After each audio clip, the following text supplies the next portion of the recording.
يا نبينا الهادي العدلاني يا سر نور الأوطان يا نبينا الهادي العدلاني يا سر نور الأوطان هاتف عليا وارعاني عاتف عليا وارعاني بما أتى في القرآن بما أتى في القرآن يا نبينا الهادي العدلاني يا سر نور الأكوان يا نبينا الهادي العدلاني يا سر نور الأكوان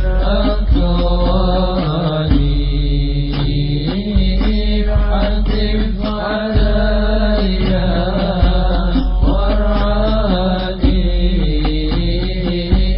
عتف عليا وارعاني بما أتى في القرآن بما أتى في القرآن حبيبي يا أبا زهراء أرجو أحظى منك بنظرة حبيبي يا أبا زهراء أرجو أحظى منك بنظرة أنسى يا أحظى في البشرى أنسى يا أحظى في البشرى أنسى يا أحظى في البشرى أنسى يا أحظى في البشرى أنال منك الأمان أنال منك الحمد لله رب العالمين والصلاة والسلام على سيد المرسلين وعلى آله وصحبه أجمعين. Sebagaimana biasa kita membaca hadis Rasulullah Sallallahu Alaihi Wasallam dan kita ucapkan selamat datang tamu-tamu kita, penasehat kita, Kiai Haji Bapak Haji Ashraf Ali dan juga para baik dan akramin, juga Bapak Sayyid Al-Habib Muhammad bin Hasan Baharun Mata Allah bin Habib Mustafa Muhammad para habaib yang lainnya. Qala Rasulullah sallallahu alaihi wasallam Fatimatu wad'atun minni faman aghdhabaha aghdhabani. Sallallahu Rasulullah sallallahu alaihi wasallam hadits sahih rawahu Bukhari fi sahih.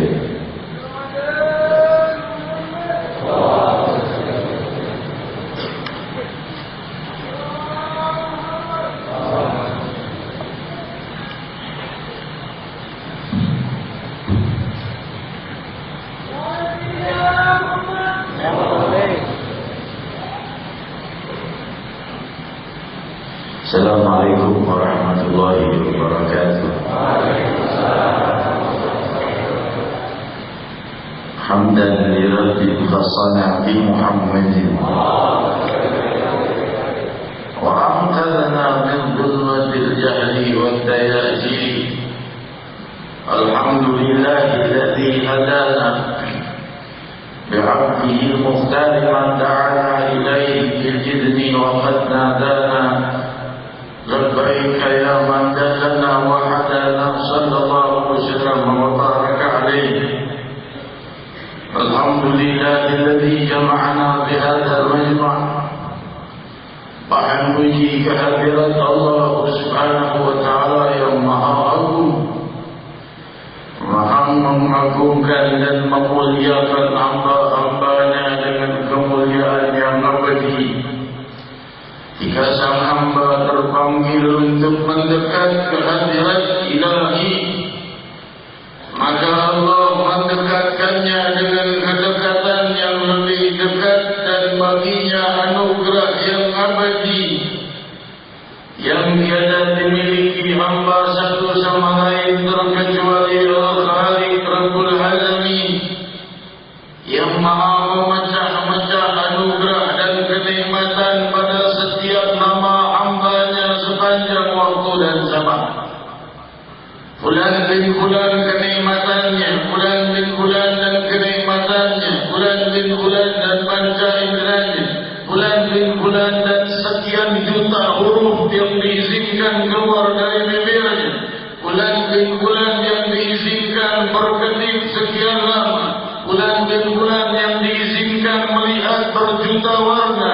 Demikian Allah Rabbul Alamin menganugerahkan kenikmatan yang tiada kenikmatan melebihi limpahan kenikmatannya, dan jarang diingat oleh hambanya bahwa dia samudera kenikmatan dan samudera kebahagiaan. Inilah samudera kebahagiaan. Inilah cahaya yang maha abadi menuntun kepada kemewahan dan kemegahan yang kekal. Setelah jasad manusia yang indah berubah menjadi bangkai sebagai umpan hewan di tanah, Allah masih memuliakan ruhnya mencapai kemuliaan yang lebih agung dari kehidupan dunia. Mereka di dalam kemuliaan karena mereka termasuk dalam kelompok yang memuliakan Allah. Jalan Allah wa iyyakum minhum. Oh, jadikan aku dan kalian, setiap nafasku dan nafas kalian yang selalu memuliakan dan dimuliakan Allah. Jika kita terjebak dalam dosa kesalahan, maka pengaduan adalah hanya kepadanya. Pengampunan dosa hanya milik, penghapusan dosa adalah darinya. Diriwayatkan di dalam Musnad Ahmad, ya Ibn Adam, innaka ma ta'awtani wa rajawtani wa qartu laka ala ma kana minka fala ubali. Wahai keturunan Adam, jika kau berharap kepadaku dan kau berdoa kepadaku, apa manfaatnya doa padamu, wahai Rabb? Sebelum kita bertanya dijawab oleh Allah atau tidak doa itu, ketahuilah Allah telah memberi janji, innaka idza da'awtani wa rajawtani ghafartu laka ala ma kana minka fala ubali. Kau yang rajin berdoa dan rajin berharap kepadaku, kuhapus dosa kalian tanpa aku bertanyakan lagi. Riwayat Musnad Ahmad ini tentunya diperkuat oleh belasan ayat riwayat Sahih Bukhari bahwa Allah Subhanahu wa taala menghapuskan dosa-dosa hambanya dengan amal perbuatan baik, bahkan dari firman Allah. Jika seorang pria datang pada sang Nabi pemuda, ya Rasulullah, aku sudah berbuat banyak dosa dan dosa. bagaimana cara aku menghapus dosa? Sang Nabi diam, Allah yang jawab, menunjukkan keinginan untuk menghapus dosa, keinginan untuk dekat kepada Allah, keinginan untuk jauh dari hal yang hina kepada Allah. Bukan dijawab oleh sang Nabi, dijawab oleh Allah. Allah menjawab, innal hasanat yudhibna sayyi'at. Alangkah indahnya jawabanmu, Rabbi. Allah menjawab, sungguh perbuatan pahala menghapus dosa-dosa indah sekali. Kalian ingin dosa kalian terhapus padaku, perbanyak buat baik padaku, ku hapus dosa kalian. Indah sekali, yang maha indah. Dan memang tidak ada yang lebih indah daripada Allah. Kalau kita renungkan, ayat ini tidak memerintahkan untuk taubat, tapi lebih dari taubat. Menunjukkan Allah itu sangat ingin dekat kepada si pendosa yang ingin menghapus dosanya. Allah sangat ingin dekat kepadanya. Kenapa tidak Allah katakan dia bertobat, selesai, hapus dosanya? Tidak. Allah katakan, innal hasanat yudhibna sayyi'at. Perbuatan baik itu menghapus dosa-dosa. Maksudnya apa? Allah mau dia banyak beramal baik. Kenapa dia beramal baik sedangkan Allah bersabda, ya ibadi awanna walakum wa akhirakum wa insakum wa jinnakum kanu ala atqa qalbi rajuli wahidin minkum ma zada dhalika min mulki syai'a. Ya ibadi awanna walakum wa akhirakum wa insakum wa jinnakum kanu ala afjari qalbi rajuli wahidin minkum ma nakasa dhalika min mulki syai'a. Hamba-hambaku, jika berkumpul kalian jin dan manusia yang pertama dan terakhir semuanya bertakwa dengan ketakwaan yang pada puncaknya, kerajaanku tidak bertambah sedikit pun. Hambaku, jika semua kalian ini jahat, jin dan manusia yang pertama hingga yang terakhir semuanya jahat, tidak berkurang kerajaanku sedikit pun. Lalu apa gunanya kebaikan dan kejahatan bagi Allah? Cintanya Allah, indahnya Allah, mulianya Allah, sampai Allah jawab, hai para pendosa, kalian perbanyak perbuat pahala, maka dosa-dosa kalian kuhapus. Panggilan yang sangat indah, sini dekat padaku, maka dosa-dosa itu kusingkirkan. Demikian indah Rabbul Alamin. Hadirin hadirat, diriwayatkan dalam Sahihul Bukhari, ketika Allah melihat salah satu bentuk di mana Allah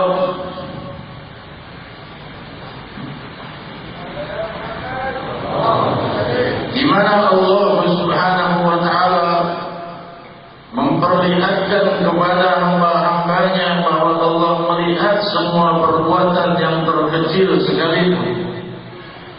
Maka di saat itu datanglah tamu kepada sang Nabi, dan sang Nabi tidak bisa menjamunya karena tidak ada makanan. Rasul tanya pada istrinya, punya makanan apa kita mau jamu tamu ini? Tidak ada, yang ada cuma air. Maka Rasulullah kata, man yatib hadza taybi, siapa yang mau menjamu tamuku ini? Rasul sallallahu alaihi wasallam. Satu orang Ansar langsung acung tangan, ana ya Rasulullah, ana adhiku, bawa ke rumahnya, aku yang jamu tamumu. Sampai ke rumah, ketuk pintu dengan keras, istrinya bangun. Kenapa suamiku kau tampak terburu-buru? Akrimi laifah Rasulillah, kita dapat kemuliaan tamu Rasulullah. Ayo muliakan, keluarkan semua yang kita miliki daripada pangan, makanan, semua keluarin. Akrimi laifah Rasulillah. Ini tamu Rasulullah, tamu kita. Datang ke Rasul sallallahu alaihi wasallam tidak bisa menyambutnya. Rasul tanya, siapa yang bisa menyambutnya? Aku buru-buru acung tangan. Ini kemuliaan besar bagi kita. Istrinya berkata, suamiku, makanan hanya untuk satu orang. Tidak ada makanan itu juga untuk anak-anak kita. 2 orang anak-anak kita hanya akan makan untuk makanan 1 orang.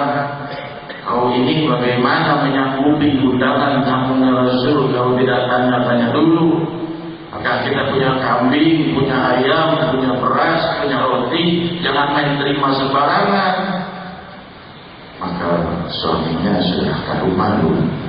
Sudah kalau itu anak kita tidurkan cepat-cepat mati lampu. Biar anaknya tidur. Belum makan, tidur, jangan suruh makan malam, biar saja. Ditidurkan anaknya tanpa makan. Lalu tinggal makanannya 1 piring untuk 1 orang. Ini gimana? Tamunya tidak akan mau makan kalau diberitahu 1 piring. Suaminya tidak, sahibul bait tidak ikut makan. Cuma 1 piring makanan. Kata suaminya, nanti sebelum kau keluarkan piring, lampu ini kau betulkan. Kata suami. Lalu saat betulkan, tiup biar mati pelitanya. Jadi pula-pula lampu mati. Taruh ke piring, silahkan makan. Ya, kita taruh piring kosong di depan kita, tamu makan. Kita tidak usah makan, tapi seakan-akan makan dan tidak kelihatan lampunya gelap. Maka tamunya tidak tahu cerita, lampunya mati, pelitanya rusak, tamunya makan dengan kenyangnya, tenangnya, tidurnya. Pagi-pagi kembali kepada Rasul salat subuh. Dia berkata, alhamdulillah ya Rasulullah, aku dijamu dengan makanan dan tidur dengan tenang. Rasulullah berkata, Allah semalam sangat ridho kepada sahibul bait yang menjamumu itu. Allah tersenyum. Bukan berarti Allah seperti manusia bisa tersenyum, tapi maksudnya sangat sayang dan sangat gembira. Dengan perbuatan itu Allah sangat terharu. Bukan terharu karena menerima tamunya saja, tapi karena sahibul bait berkata, akrimi dhaifah Rasulillah, muliakan tamu Rasulullah. Ini yang membuat Allah berharu. Untuk tamu Rasulullah, biar anaknya jangan makan, tidur semalaman dalam keadaan lapar. Untuk memuliakan tamunya Rasulullah sallallahu alaihi wasallam. Kita mengenal satu sosok manusia yang sangat dicintai oleh Rasulullah, manusia yang paling disayang Rasul. Siapa? Sayyidatina Fatimah Zahra radhiyallahu anha wa ardhaha. Ini hadisnya baru kita baca. Fatimah qat'atun minni, putriku Fatimah itu belahan dari tubuhku. Tapi Imam Ibn Hajar dalam Fathul Bari lebih menekankan kepada belahan jiwaku, maksudnya yang paling dicintai. Al-Qur'ani man aqwabaha, siapapun yang membuatnya marah akan membuatku marah. Kalimatnya seakan singkat, tapi kalau kita perdalam maknanya, Rasulullah itu tidak pernah marah untuk dirinya. Rasulullah itu marah karena Allah saja semata. Kalau sudah urusan haknya Allah, baru Rasul sallallahu alaihi wasallam marah. Berarti orang yang menyinggung perasaan Sayyidatuna Fatimah Zahra berurusan dengan kemurkaan Allah. Faman aghdaba al-ghadani, Rasul yang membuatnya marah akan membuatku marah. Ini adalah satu isyarat daripada hadis Nabi betapa cintanya Allah kepada Sayyidatuna Fatimah Zahra, sehingga Rasul murka dengan orang yang membuat Sayyidatuna Fatimah Zahra marah. Bukti Rasulullah jika mengirimkan suaminya, yaitu Sayyidina Ali bin Abi Thalib, mengirim istrinya Sayyidatuna Fatimah, tidak tega, dia melihat Siti Fatimah telapak tangannya ini luka-luka karena menunggu lubuk padi sendiri, menunggu gandum sendiri untuk makanan anaknya Hasan wal Husain. Tangan yang demikian lembut mulai tergores-gores dan berdarah. Sayyidina Ali tidak tega. Kalau begitu coba minta sama Rasulullah khadim, banyak kok yang mau berkhadim kepada kita, kata Sayyidina Ali.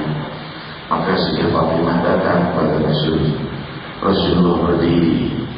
Di sini tadi diriwayatkan di dalam Fathul Bari oleh Imam Ibnu Hajar Al-Asqalani bahwa Rasul itu berdiri untuk menyambut Sayyidatuna Fatimah, diriwayatkan dalam banyak hadis sahih.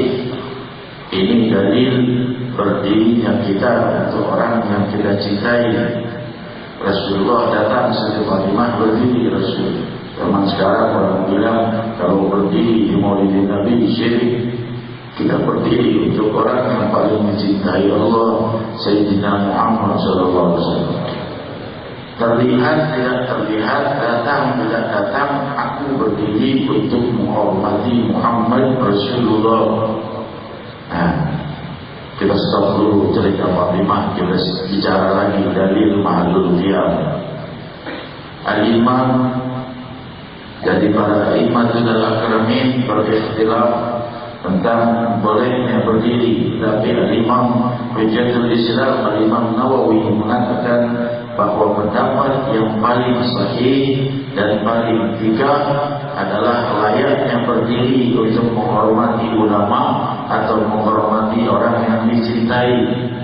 Tapi ulama mengatakan makruh, sebagian mengatakan haram berdiri untuk penguasa yang jahat. Penguasa yang zalim jangan berdiri menghormatinya. Itu kata Imam Nawawi. Sebagian mengatakan makruh, sebagian mengatakan haram. Tapi berdiri untuk para ulama amrun mustahab, berdiri untuk tamu amrun mustahab. Menghargai tamu, Rasulullah juga berdiri menghargai tamu. Keluar dari semua ikhtilaf ini, kita berdiri bukan untuk apa-apa di saat Mahalul Qiyam, karena gembira menyambut kelahiran Nabi Muhammad SAW. Tidak terikat Rasulullah ada atau tidak ada. Demikian hadirin hadirat. Yang mengawalinya siapa? Imam Tajuzuki alaihi rahmatullah, seorang muhaddits dan seorang hujjatul Islam. Hujjatul Islam itu penghafalannya lebih dari 300.000 hadis. Murid-muridnya para ulama, dan dia seorang muhaddits besar di Baghdad dan dikenal di banyak wilayah. Imam Tajuzuki. Satu waktu dia mengumpulkan murid-muridnya yang para al-hafidh. Murid-muridnya hafal 100.000 hadis lebih. Murid-muridnya kumpul. Para ulama lain yang sejajar dengan beliau juga hadir. Satu orang baca kasidah pujian pada Rasul, tiba-tiba Imam Tajuzuki memegang tongkatnya dan berdiri. Beliau berdiri seluruh hadirin. Maka mereka merasakan satu sakinah dan satu ketenangan dan satu kekhusyuan yang sangat dahsyat. Air mata mereka mengalir merindukan Nabi Muhammad SAW. Jadi lagi baca kasidah itu, tiba-tiba Imam Tajuzuki memegang tongkatnya berdiri tanpa sebab. Yang lain ikut diri. Maka di saat itu mereka merasakan satu keanehan dan satu ketenangan dan satu rindu yang sangat dahsyat kepada Nabi Muhammad SAW. Jadi yang pertama kali berbuat Mahalul Qiyam di saat salawat adalah Imam Tajuzuki, yang beliau diakui sebagai muhaddits dan sebagai hujjatul Islam yang sederajat dengan Imam Nawawi, Imam Ibnu Hajar dan imam-imam lain. Kita lanjutkan. Sayyidatuna Fatimah minta khadim membantu kepada ayahnya. Ayahnya berkata, ya Fatimah, kuajarkan kau bacaan dan dia itu lebih baik daripada membantu. Kok bacaan wahai ayah? Ayah Rasul berkata, sebelum kau tidur baca subhanallah 33, alhamdulillah 33, Allahu akbar 33, dan akhiri dengan la ilaha illallah wahdahu la syarikalah lahul mulku wa lahul hamdu wa huwa ala kulli syai'in qadir. Tidurlah, kau bangun pasti kau akan lebih segar tubuh. Sekilas kita mengatakan bahwa ini perbuatan yang sedikit kejam. Orang minta membantu malah diberi zikir. Tetapi hadirin ini mujarab. Kalian pulang dari sini boleh coba. Tubuh yang sedang lelah dan lesu, coba tidur baca subhanallah 33, alhamdulillah, Allahu akbar, masing-masing 33, akhiri dengan la ilaha illallah wa la tidur. Lihat bangunmu tidak sama dengan bangun yang tanpa zikir. Ada satu kenasakan, ada rahasia kekuatan ilahiyah masuk ke dalam sel-sel tubuhmu. Demikian sang Nabi mengajari untuk Sayyidatuna Fatimah Zahra, wasiat beliau kepada putrinya, dan Rasul tidak memberikan khadim. Kejam sekali Rasul yang punya banyak khadim. Fulan sahabat dikasih khadim 5, yang ini dikasih khadim 10. Karena ini putrinya tidak dikasih khadim. Kenapa? Karena makanan yang dibuat oleh tangan ibunya sendiri lebih berkah dari tangan yang dibuat pembantu. Kalau anak makanannya dari tangan pembantu jauh lebih berkah daripada anak yang diberi makan oleh tangan ibunya, jauh lebih berkah dari anak yang diberi makan dari tangan pembantu. Dari kasih sayangnya, dari zikirnya, apalagi sang ibu ini Sayyidatuna Fatimah Zahra radhiyallahu anha. Rasul tidak mau makanan Sayyidina Hasan dan Husain dicampuri tangan pembantu. Cukup tangan ibunya Sayyidatuna Fatimah Zahra. Karena Rasulullah tahu dari keturunan Hasan dan Husain akan muncul puluhan ribu wali Allah yang akan mengislamkan barat dan timur. Ibunda dari semua hafaid yang ada di permukaan bumi. Maka Rasul tidak mau ada tangan pembantu ikut makan daripada makanan Hasan dan Husain radhiyallahu anhuma wa radhiyallahu. Jika hadirin hadirat, indahnya tarbiyah sang nabinya. Sebisa mungkin, ini kaum wanita dari sini, sebisa mungkin kalau anak masih bayi, masih 2, 3, 4 tahun, masih disuapi, semampunya makanan dari tanganmu, jangan dari tangan pembantu. Kalau sudah mulai atas 5, 6 tahun, sudah tumbuh tulangnya, silakan saja barangkali. Tapi kalau masih kecil, jangan. Selalu dari tanganmu, sambil zikir, sambil baca yasin, sambil baca salawat, Allahumma shalli ala Muhammad, Allahumma shalli wa sallim alaih. Terus suapi anakmu itu dengan cahaya salawat dan zikir, dan kau lihat bagaimana dahsyatnya nanti. Dibuktikan oleh para ilmuwan kita, ketika wanita itu hamil, baik diperdengarkan di rahimnya itu, di perutnya itu musik-musik klasik, musik yang tenang, karena itu membantu daripada proses pertumbuhan otaknya. Musik yang klasik bayi di dalam rahim, musik suara yang tenang itu membuat perkembangan otaknya lebih baik. Pantaslah kalau para salaf kita mengajari baca surat Maryam bagi perempuan, bagi laki baca surat Yusuf. Tentunya 1000 kali musik klasik tidak akan menyamai kalamullah subhanahu wa ta'ala. Perdengarkan kepada rahim ibunya. Wanita-wanita yang hamil, suami-suami yang istrinya sedang hamil, ingat, istrinya akan mengamalkan surat-surat Al-Quranul Karim, tidak mesti surat Maryam, tidak mesti surat Yusuf. Saran saya surat Muhammad sallallahu alaihi wasallam saja, itu yang paling sempurna. Kalau laki, kalau perempuan, ya kalau sudah kena cahaya kemuliaan dari rahmatan lil alamin, barakah dunia wal akhirah insyaallah.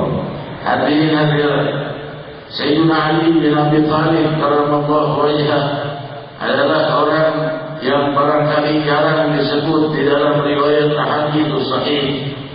Padahal di dalam Sahihul Bukhari riwayat tentang Sayyidina Ali lebih banyak dari riwayat tentang Sayyidina Abu Bakar As-Siddiq radhiyallahu anhu.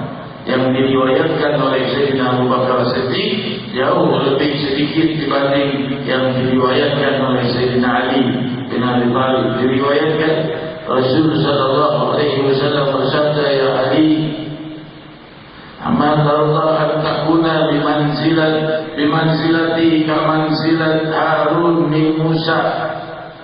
Atau kama qala, wahai Ali, maka kau ini ridha dan gembira karena posisimu itu adalah posisinya Nabi Harun di sisi Nabi Musa.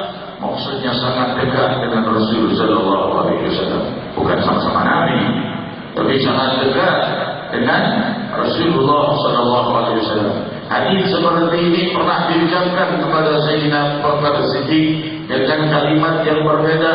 Rasul berkata, "Lau taqattu khalilan dan taqattu Abu Bakar, walakin huwa khilaf." Kalau aku ini mengambil seorang kekasih, boleh, aku akan mengambil Abu Bakar Siddiq radhiyallahu anhu sebagai kekasih, tapi karena aku tidak diizinkan punya kekasih kecuali Allah Jalla wa Ala. Jadi banyaknya hadis tentang kemuliaan Sayyidina Ali, Sayyidina Abu Bakar, Sayyidina Umar, Sayyidina Utsman, maka dikelompokkanlah yang disebut Khulafaur Rasyidin dalam satu kelompok. Tidak tahu mana yang paling mulia. Yang satu lebih cinta pada yang ini, lebih cinta pada yang ini, silakan saja. Tapi empat-empatnya mempunyai kemuliaan yang agung. Dan Sayyidina Ali orang yang paling tidak menyukai ikhtilaf. Beliau paling benci ikhtilaf.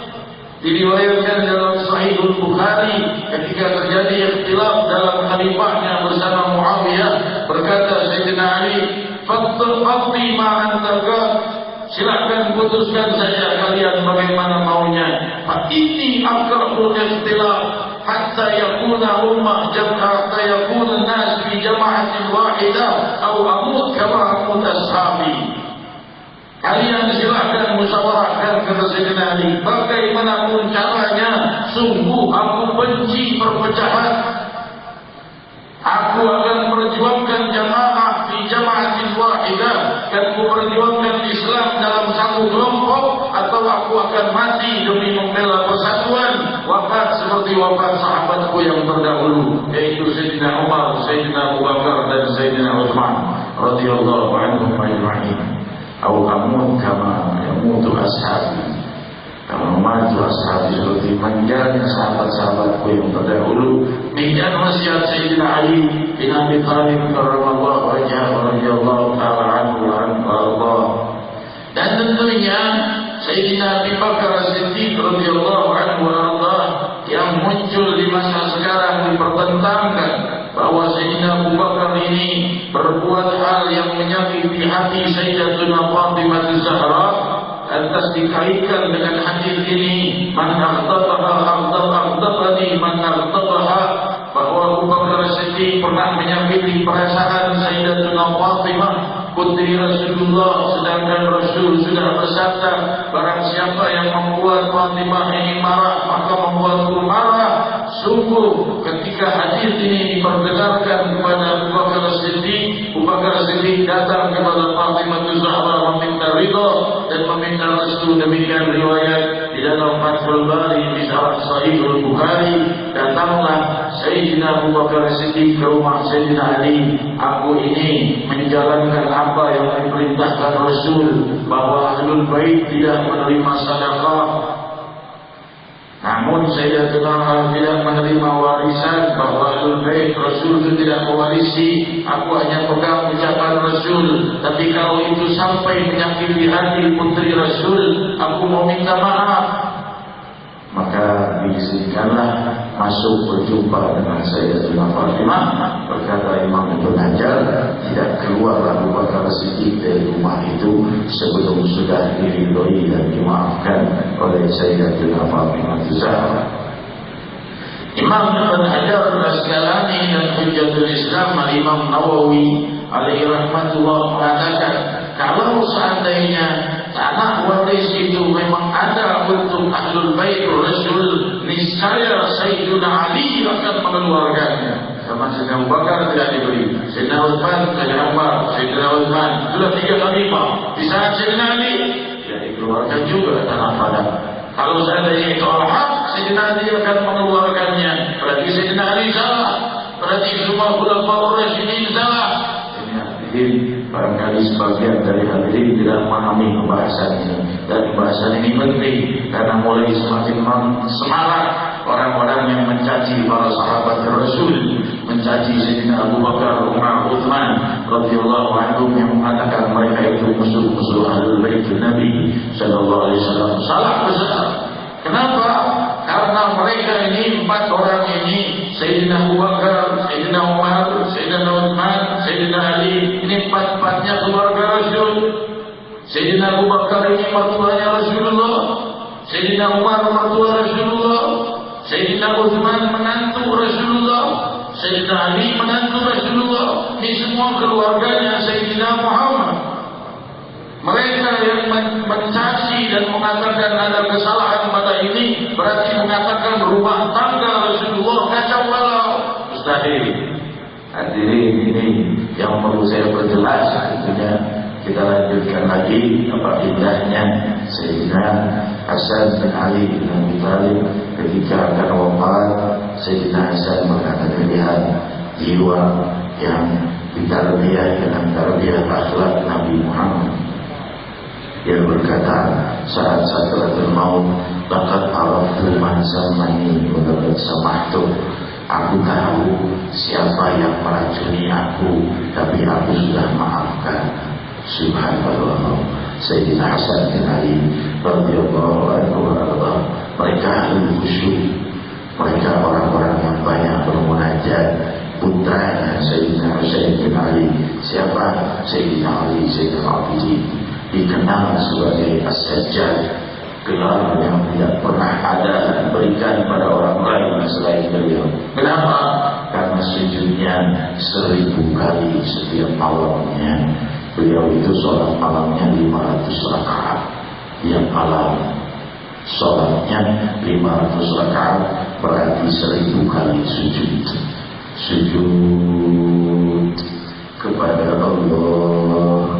Kita tidak mampu, paling tidak kita renungkan saja indahnya seperti apa orang yang sujud 1000 kali setiap malam pada Allah. Betapa cintanya Allah kepada orang itu, betapa ia menikmati asyiknya gerak-gerik sujudnya 1000 kali setiap malam kehadirat Allah.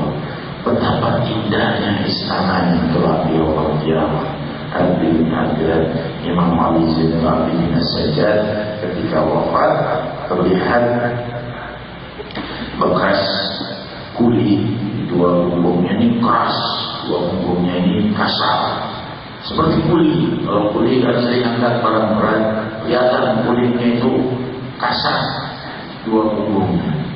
Itu kejadian orang tanya-tanya, ini kenapa nih punggung sering bawa benda berat? Tidak pernah terlihat. Berapa hari kemudian baru diketahui banyak orang-orang miskin pada datang. Dari mana? Kami biasanya tiap malam ada yang mengirimi makanan, ada yang mengirimi sekarung beras, ada yang mengirimi sekarung gandum. Tapi sekarang tidak ada lagi setelah wafatnya Sayyidina Ali Zainal Abidin As-Sajjad. Beliau rupanya orang tidur, beliau selesai dari ibadahnya mulai pagi-pagi pada fukara tanpa ada yang tahu, taruh depan rumahnya pulang sampai berbekas di 2 pundaknya, mengangkat beban yang berat. Indahnya orang-orang seperti ini. Hadirin hadirat, beliau bermunajat ketika di akhir malam, abduka bibinahi, miskinuka bibinahi, fakiruka bibinahi, sa'iluka bibinahi. Wahai Allah, hambamu di hadapanmu. Hai Allah, orang yang miskin, hambamu yang miskin di hadapanmu, hambamu yang fakir di hadapanmu, si pengemis di hadapanmu. Siapa yang berdoa? yang sujud setiap malam 1000 kali, yang bersedekah kepada fuqara tanpa diketahui orang lain, yang berkata abduka bibinai, hambamu di depan pintumu, miskinuka bibinai, fakiruka bibinai, sa'iluka bibinai.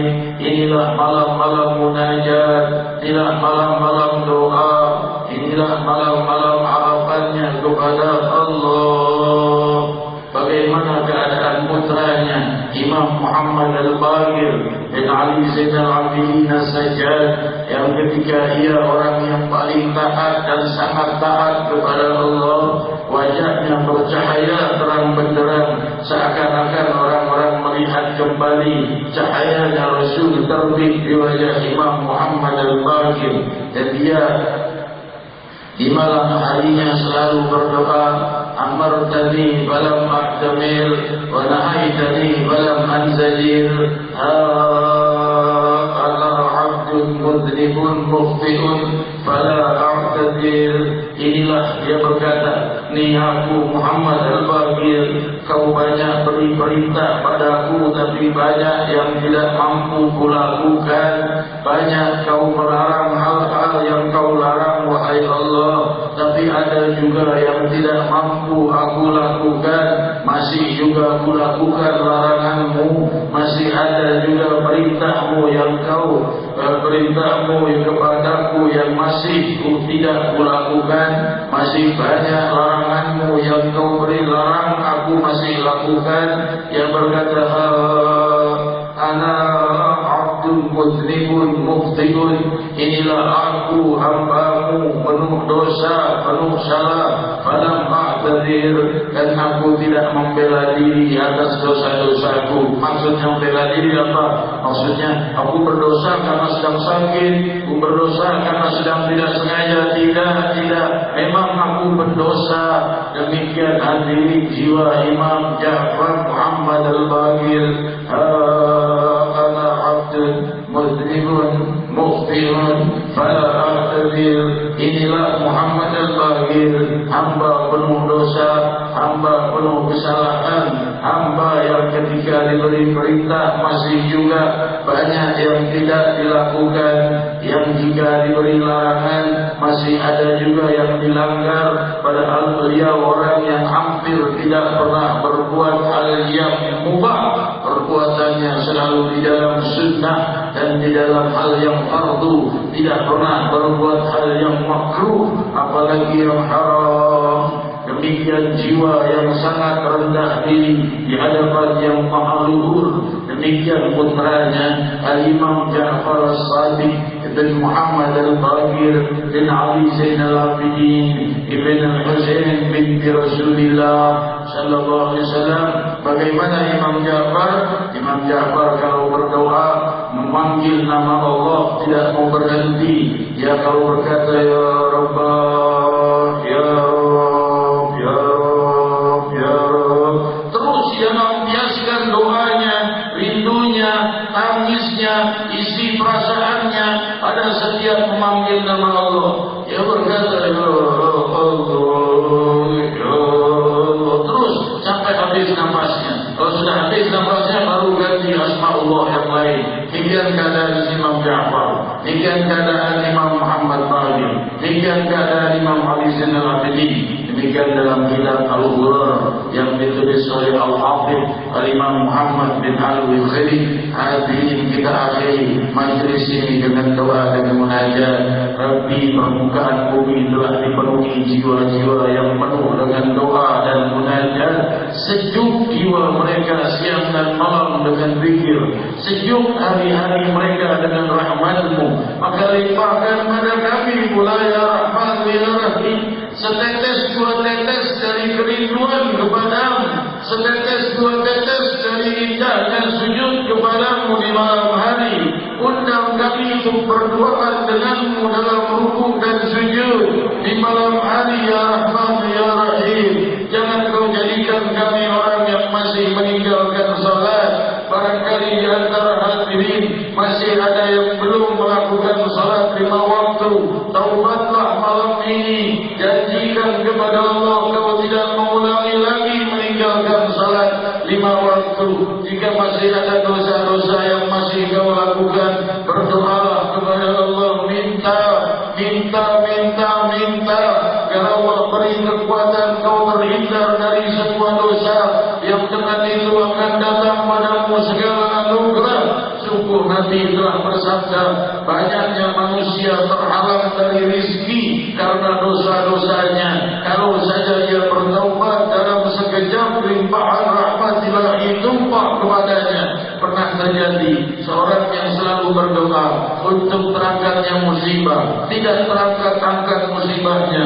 Sampai 15 tahun dia berdoa, tidak pernah dikabul oleh Allah satu doanya itu. Lantas dia diajari oleh salah seorang guru, berkata, coba kau taubat.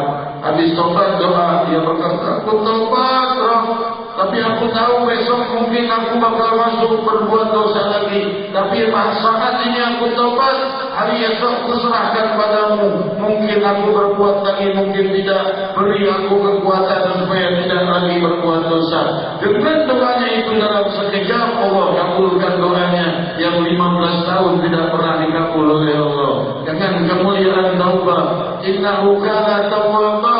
Sungguh Allah itu maha mencintai orang yang bertaubat. Masihkah kau tolak lamaran cinta Allah?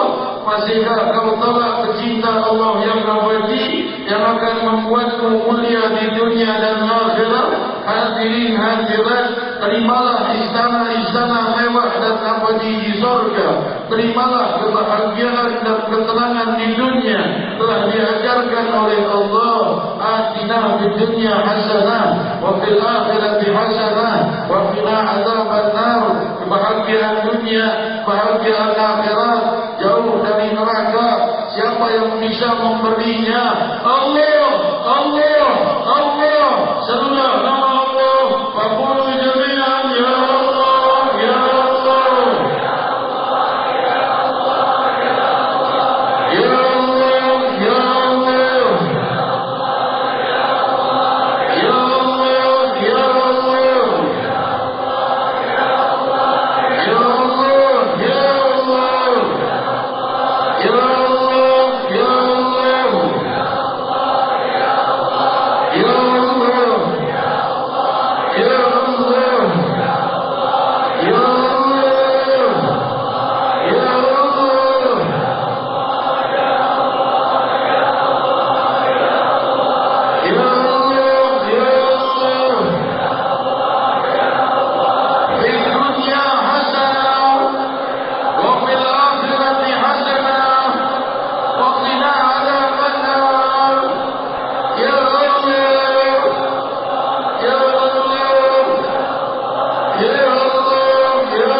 Hadirin ada beberapa pengumuman yang akan saya sampaikan malam hari ini.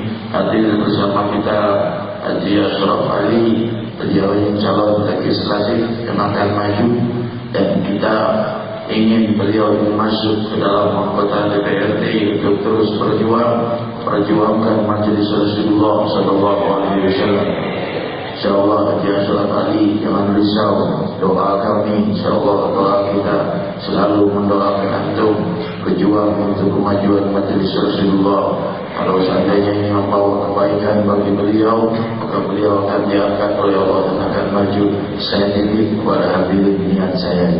Juga bersama kita Habib Muhammad bin Hasan Baharun, dia juga calon legislatif dari wilayah Jakarta Timur.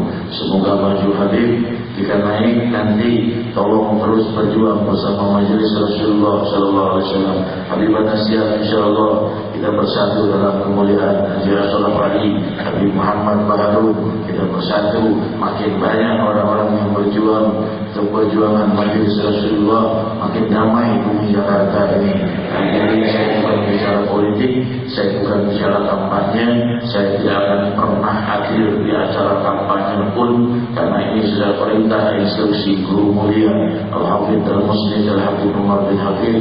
Akan tetapi di parlemen-parlemen, kalau kita tidak dukung orang-orang yang baik dan mendukung dakwah kita, ya tentunya makin hancur Jakarta ini. Dan sebab itu kita harus dukung. Dokter yang mau jadi dokter harus didukung. Jangan katakan cukup di majelis kalau sudah jadi dokter, bukan begitu.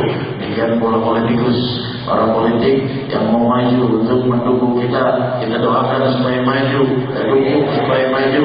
Ya Ashraf Ali, Habib Muhammad Baharun maju, insyaallah dalam perjuangan dan dukungan Majelis Rasulullah Sallallahu Alaihi Wasallam. Pengumuman yang pertama, ini beliau dari Jakarta Timur, Ya Ashraf Ali, Jakarta Selatan, semuanya dua wilayah yang paling banyak basis Majelis Rasulullah. Saya titip pada kalian, hadirin hadirat yang dimuliakan Allah. Pengumuman kedua, kalau seandainya ada ajakan demo, telah tegas perintah dari guru mulia kita untuk tidak terjun ke medan demonstrasi. Ya, kita cukup berjuang dengan doa dan dengan usaha, dan kita sudah berusaha untuk mengajukan pada calon-calon presiden yang akan naik untuk membubarkan Ahmadiyah, dan sudah diterima. Ya, jadi kita tidak berjuang dengan cara kekerasan dan demo, kita berjuang dengan cara yang baik, menyarankan dan mengajukan pada para calon Papres, Capres yang akan naik untuk lebih Islami, menanya Ahmadiyah saja, menutup aurat, jangan ada foto-foto porno di jalanan. Itu yang sedang kita perjuangkan. Doakan semoga ini semua sukses. Kita sudah sampaikan kepada mereka bahwa Majelis Rasulullah akan mendukung pemimpin yang mendukung Jakarta sebagai kota Sayyidina Muhammad Sallallahu Alaihi Wasallam. Diatur nanti masing-masing gubernur di wilayah-wilayah membuka cabang-cabang majelis maulid Nabi, membuka cabang-cabang zikir dan salawat, karena ini salawat dan zikir membawa kedamaian bangsa, bukan untuk satu agama, tapi untuk seluruh agama. Damai kalau sudah Islamnya damai. Demikian hadirin hadirat yang dimuliakan Allah. Ini pengumuman yang kedua. Pengumuman yang ketiga, sering barangkali saya mohon maaf hadirin, berkali-kali saya absen dari hadir dalam undangan-undangan. Ini penyakit cobaan dari Allah Subhanahu wa taala. Ini hanya untuk mengangkat derajat saya saja, tapi kesembuhannya adalah semangat kalian. Makin kalian bersemangat, saya makin sembuh. Demikian insyaallah. Mari, pengobatan saya sudah dilanjutkan ke Singapura, karena di sini profnya sudah minta satu syarat. Habib kalau mau ditangani oleh saya harus istirahat 1 bulan penuh. Saya katakan tidak, kalau saya harus libur 1 bulan penuh. Saya berangkat ke Singapura. Di Singapura diberi pengobatan yang cukup memberatkan kita. pendanaannya, akan tetapi tidak harus sampai 1 bulan bisa bolak-balik, tapi ada beberapa majelis yang terkorbankan. Untuk majelis yang tidak saya hadiri, saya mohon maaf dan mohon ridho, mohon restu dan mohon sampaikan kepada panitia, demi Allah saya benar-benar mohon maaf. Dan untuk majelis-majelis yang di waktu mendatang, seandainya ada yang tidak saya hadiri, saya akan hadir walau dengan kursi roda kalau mampu, tapi kalau lebih dari itu tolong jangan paksakan saya.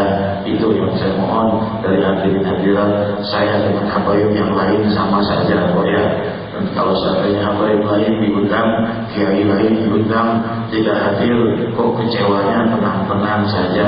Tapi kalau saya tidak hadir, kok sampai mau demo segala karena marahnya kalau saya tidak hadir. Kan sama saja kita dari para habaib. Tapi insya Allah saya akan berusaha penuh tidak mengecewakan setiap undangan kalian. Insya Allah saya akan selalu hadir dengan doa-doa kalian. Jamaah Duren Sawit besok malam, maaf sudah ditunda 2 kali, sudah 2 kali ditunda. Malam Rabu yang lalu tunda lagi malam Rabu. Besok malam saya akan hadir, saya janji, jangan risau, tidak perlu risau lagi. Besok malam saya akan hadir. Demikian hadirin hadirat yang dimuliakan Allah, semoga Allah melimpahkan kebaikan dan rahmat pada kita. Mengakhiri majelis ini dengan doa bersama, meminta kepada Allah pemimpin yang baik, pemimpin yang membawa kedamaian. Dan ingatlah kalian, majelis Rasulullah memperjuangkan kedamaian dari mulai rakyat yang terbawah sampai rakyat yang tertinggi. Demikian hadirin hadirat, fadhal syukur.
bersama kegembiraan kita, kepastian kunjungan guru mulia kita Hafidh al-Muslim Al-Habibullah Al-Hafidh pada tanggal 13 April.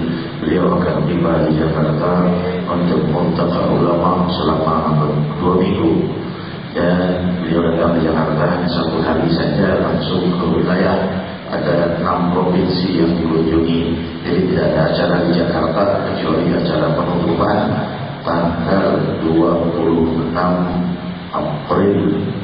Beliau akan bermajelis bersama kita di Masjid Istiqlal. InsyaAllah kunjungan beliau InsyaAllah tidak ada halangan. Kita bergabung kembali dalam tabligh akbar bersama guru mulia Al-Hafidh al-Muslim Al-Habibullah bin Habib. Amin Allahumma amin. Semoga Allah singkirkan segala hambatan dan kemudahan. Jadikan acara ini sukses sebagai doa bagi bangsa kita, mengawali kemakmuran bagi bangsa kita. Amin Allahumma amin. Semoga guru mulia kita juga diberikan kesehatan dan afiat, diberikan kemuliaan bagi beliau untuk bisa selalu hadir. Ini menunjukkan isyarat bahwa Indonesia sudah berada di gerbang kemakmuran, daripada pembenahan bagi muslimin terbesar di muka bumi. Beliau sampai tahun ini 3 kali datang ke Indonesia. Bulan kemarin, bulan Februari, lalu bulan ini lagi Muharram, bulan Desember. 3 kali dalam tahun ini kunjungan beliau untuk membenahi bumi Indonesia ini. Semoga semakin berbenahi dengan kedamaian. Yang kedua, saya mohon maaf hadirin, malam ini keluarnya saya dari majelis ini, kalau bisa jangan ada yang bersalaman, bukan karena saya tidak suka disalami. Sungguh hati saya hancur kalau ada satu tangan yang terulur pada saya, tidak sempat saya sentuh, hati saya terenyuh dan tercapek. Saya tidak mau kecewakan satu tangan pun yang terulur kepada saya, tapi kemampuan saya di malam hari ini tampaknya drop sekali. Saya harus buru-buru tiba sampai di negara. Hadirin yang dimuliakan Allah, saya sangat mencintai kalian. Seandainya kalian berkata, Habib, saya tidak mau hadir kecuali menginjak kepala Habib dulu, saya akan berikan kepala saya untuk kalian injak demi kalian mau hadir ke tempat ini.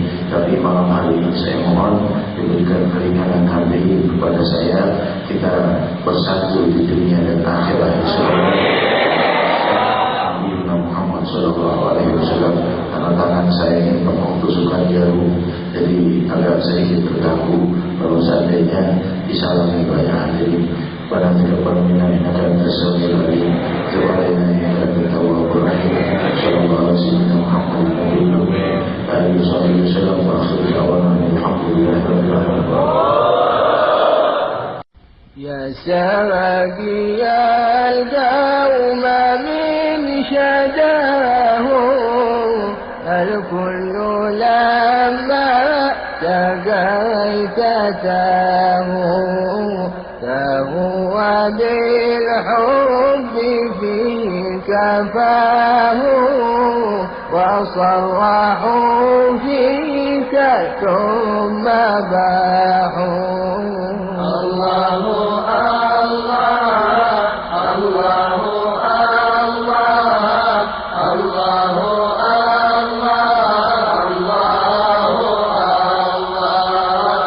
الحمد لله الرحيم الغفار، والصلاة والسلام على طه الرؤوف المختار وآله الهداة الأقمار، وعلى جميع أهل الصفا والاستبصار. سادتي، وبعد طول انتظار نسعد بلقائكم على مائدة أهل الصدق الأخيار، فنتشرف بأن نطرح على قلوبكم هذا الإصدار السابع من أحباب المصطفى.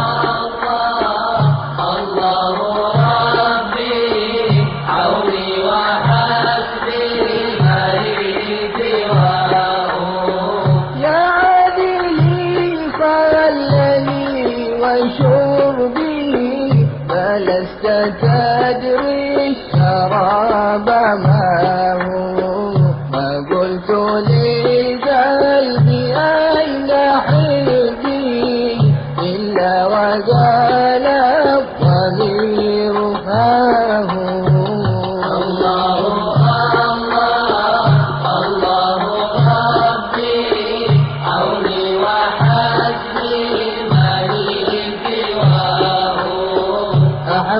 مولا إذا تجلى يلتبس البدر إن سناه ولو سلي غير أني إذ غلب الوجد قلت يا الله